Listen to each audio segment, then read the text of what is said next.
The most exciting part about having data around your contracts are, of course, that you can finally start making data-driven decisions.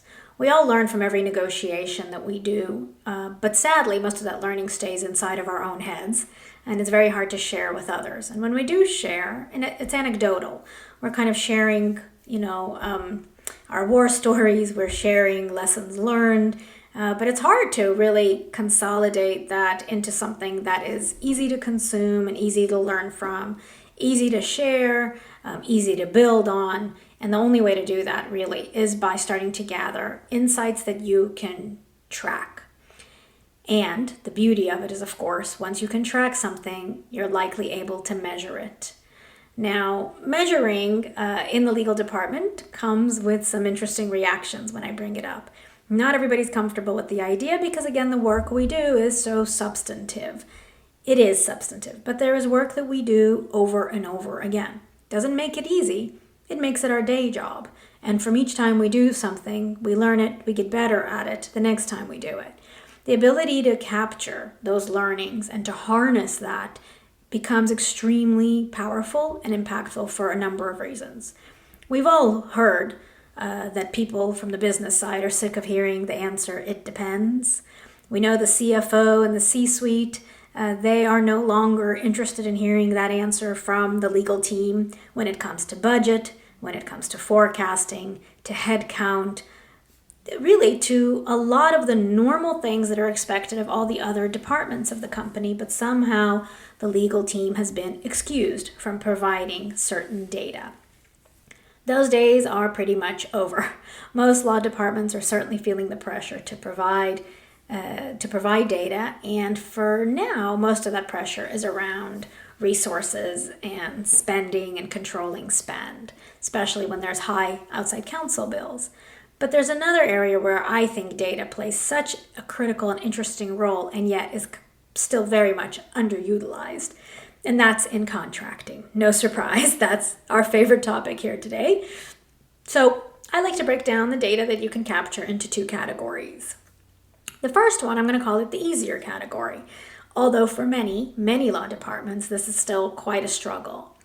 But operational data, which again goes to some of the more tactical infrastructural concepts of how contracts flow through the legal department. How many contracts, what type of contract, and how long are they taking? The most basic first point, how many contracts? Very few departments are actually able to answer that question. Very few. Regardless of size of the department, industry, or geography, very few that I've talked to are able to answer that question. What type of contract? Even harder. They're guessing, they don't have clear categories, they're bucketing in various types into kind of one or two, maybe, umbrellas, because there just isn't anything really to point to. And the sad part is, when you ask another lawyer, they'll give you another version or another description. So there's a real lack of consistency in grasping this data. And the number one question that anybody from the business wants to know is how long are these contracts taking? Or more importantly, they want to know how long is the next one going to take, because they've likely had some experience that has led them to believe that legal takes too long. And that is an unfortunate but very common perception. And there's one thing else I would like to add, that in my experience, and I'm going to venture to say this is probably true for most of you, that you will agree that the number one goal for the business in dealing with legal is speed. They presume legal is going to handle the legal risks. That's why we're there. That's why they come to us for help. But really, they just want speed. That's also going to be their number one measure of success or happiness with the law department. If they're surveyed, they're going to look for speed. And when they don't have speed, it's very frustrating. More so, I would say, we presume it's the speed that matters. I would argue that actually what matters to them is predictability or transparency. I'm willing to wager that a business owner would be just as happy to be given some form of realistic predictability of how long a contract negotiation can take, just so that they can plan better. And they wouldn't even resist that time that you tell them, that the length of time, as much as they resist and are frustrated with simply not knowing and having no predictability whenever they engage the law department for contract review.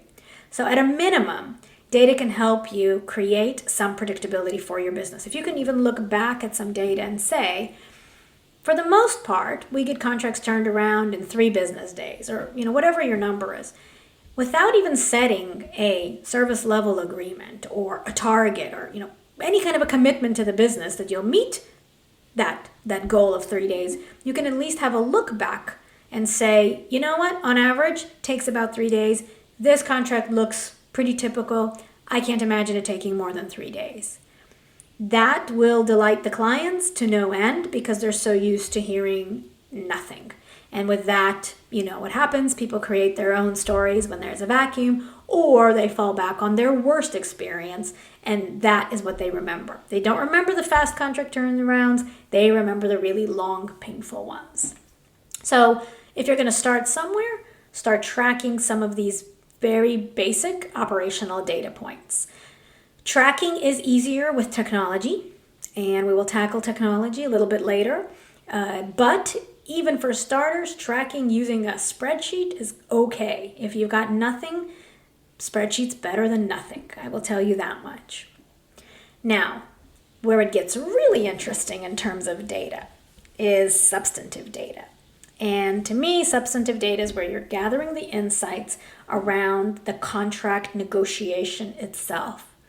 You're able to track and look back on which provisions were most negotiated, what the end position was on those negotiated provisions, and look back at that red lines history going back and forth and extracting at different points in the redlining stages how the position evolved. That last one is still a bit of a stretch, although there's some interesting technologies that are claiming to help with that. But at a minimum, you should be able to know which provisions are your most negotiated provisions. That is a great first step to start with when you're starting to look at the substantive data.